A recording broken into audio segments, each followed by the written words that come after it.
आणि आता अचानक चालू झालं. हाय हॅलो नमस्ते, स्वागत करते तुमचं मी माझ्या आजच्या व्हिडिओमध्ये. तर आज मी तुम्हाला सांगणार आहे ती माझ्या 2 नंबरच्या नंदचे. मी व्हिडिओ काढत असताना हे होय ना मध्ये मध्ये मध्ये मध्ये मला आहे ना डिस्टर्ब करतोय, त्यासाठी मला हसायला येते.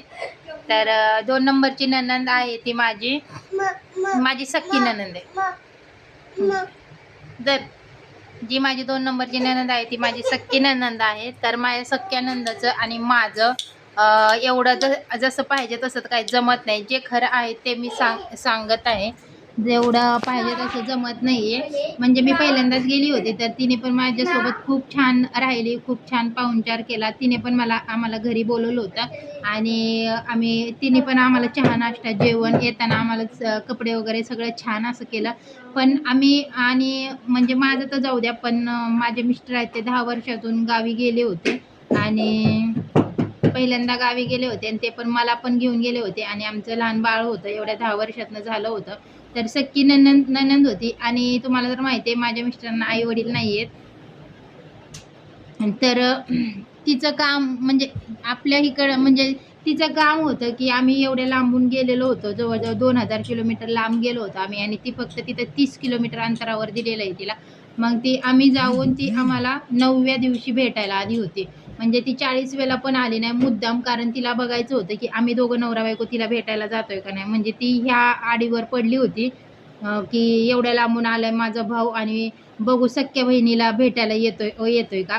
पण आम्ही पण ठरवलं होतं आणि तिने मेन म्हणजे आम्ही जेव्हा गेलो तेव्हा तिने एक सुद्धा आम्हाला जाताना बी फोन नाही केला, अगोदर पण फोन नाही केला. आम्ही गावी पोहोचलो, सगळ्यांचे निरोप फोन गेले तिला की तुझा भाऊ जे आलेले आहेत, पण तिने नाही भावाला फोन केला, नाही मला फोन केला की आली का, आला का, कसा झाला प्रवास, ये इकडं पण मला भेटायला वगैरे काहीच नाही. तिला खूप काही दाखवायचं होतं काय माहिती. तिला असं वाटत होतं की ही न सांगता मला भेटायला येत होते, तर जसं काय ती आमदाराची म्हणजे काय अंबानीची औलाद असल्यासारखी वागते.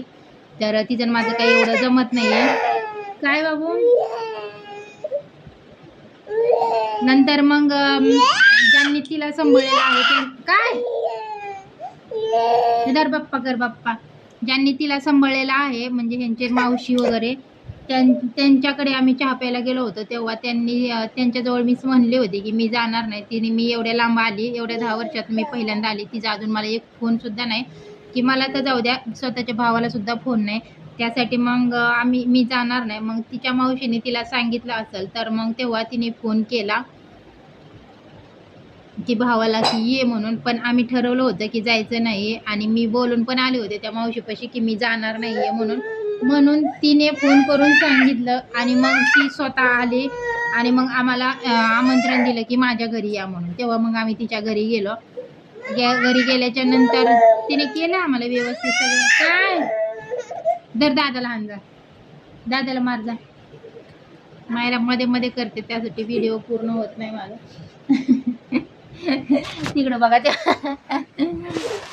मग आम्ही गेल्याच्या नंतर तिने चहा नाश्ता वगैरे सगळं केलं, जेवण वगैरे छान केलं, कपडे वगैरे घेतले. त्याच्यानंतर मग तिला इकडे यायचं होतं सुट्टीला, पण ती मुद्दाम आमच्यामुळे आली नव्हती. म्हणजे आम्ही तिच्याकडे जायचं होतं म्हणून. मग आता ती येऊन आम्हाला सांगितलं होतं तिने की या म्हणून, तर आम्ही जाणारच होतो.